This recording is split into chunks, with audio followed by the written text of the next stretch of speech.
আসসালামু আলাইকুম। মাগুরার ঘটনাটা নিয়ে আর কি কিছু কথা বলবো যে অপরাধীরা অপরাধ করার পরেও যখন জামিনে ছাড়া পায় তারপরে আবার তারা অপরাধ করে।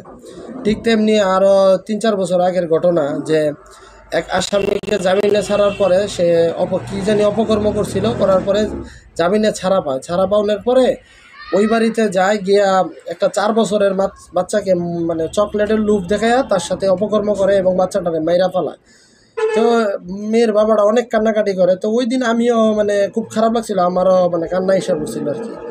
তো বিষয়টা হচ্ছে যে একজন অপরাধী যখন অপরাধ করে, আমরা সামাজিকভাবে তাদেরকে যদি বয়কট না করি, তাদেরকে যদি মনে করেন আমরা সকলে মিলিয়া তারা যখন অপরাধ করার পরে তাদের ফ্যামিলির সাথে আমাদের সকল কার্যক্রম বন্ধ করে দেওয়াই উচিত, তাইলেই দেখবেন আশা করি যে অপরাধ কইমা যাইব। আর অপরাধীর বাংলাদেশের আইন অনুযায়ী প্রমাণ হওয়ার সাথে সাথে আমার মতে তাদেরকে মৃত্যুদণ্ড দেওয়া দেওয়াই উচিত। কারণ এই লোকগুলা বাইচা থাকলে আরেকজন মানুষের মনের মধ্যে কিন্তু অপরাধ করার চান্স আইসা পড়ে। ঠিক তেমনি দেখেন কত বড় মানে মানে ছোটো লোকই কাজ, কত বড় মানে মানুষ পশুর চেয়েও খারাপ হইতে পারে যে নিজের সন্তানে পিতারে অপকর্ম করার লাগিয়া সুযোগ করিয়া দেয়। তো এগুলো কি মানুষ? আমার মতামত হচ্ছে প্রকাশ্যে এদেরকে মানে হত্যা করা উচিত। বাংলাদেশের আইন অনুযায়ী এদেরকে ক্রস ফায়ার দেওয়া দরকার, নয়তো এই দেশে আর মনে করেন যে এর অপরাধগুলো থামতেছে না, নিয়মিত বাড়তেছে, প্রতিনিয়ত, প্রতি বছরে, প্রতি মাসে, প্রতি মানে কী কম এগুলো তো প্রতিনিয়ত হইতেছে, কিন্তু শাস্তি হইতেছে না। যে কারণে যদি এই শাস্তিগুলো হইতো এবং এইগুলা মানে প্রকাশ করতো অনলাইনের মাধ্যমে বা খবরের মাধ্যমে, যারা এই অপকর্ম করছে তাদের একটা লিস্ট থাকতো যে এত তারিখে এই এলাকায় বা ওই জেলায় এই অপরাধ করছিল, অমুকের ছেলেরে ঠিক এইভাবে শাস্তি দেওয়া হয়েছে, দেখতেন।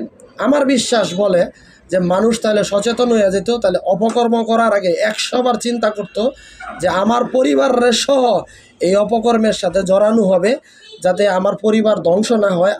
আমার তো মরণ হয়েই যাব, আমার পরিবারও সারা জীবন এই বাংলাদেশের মাটিতে অপমানিত হইব। তাইলেই দেখতেন এইসব অপকর্মগুলো থাইমা যেত। এগুলো লিস্ট করিয়া এবং নগদে শাস্তি দিতে হইব, নগদে শাস্তি দিয়া তাদের লিস্ট প্রকাশ করতে হইব যে এই লোকগুলাই এই অপকর্মগুলা করছে। এছাড়া মনে হয় না যে আমার মানে কি বলবো যে ওরা কিভাবে জামিনে ছাড়া পায় আবার আইসা পড়ে। আবার একদল লোক আছে অপরাধীরে ছাড়ানোর জন্য মনে করেন উইটা পইরা লাগে।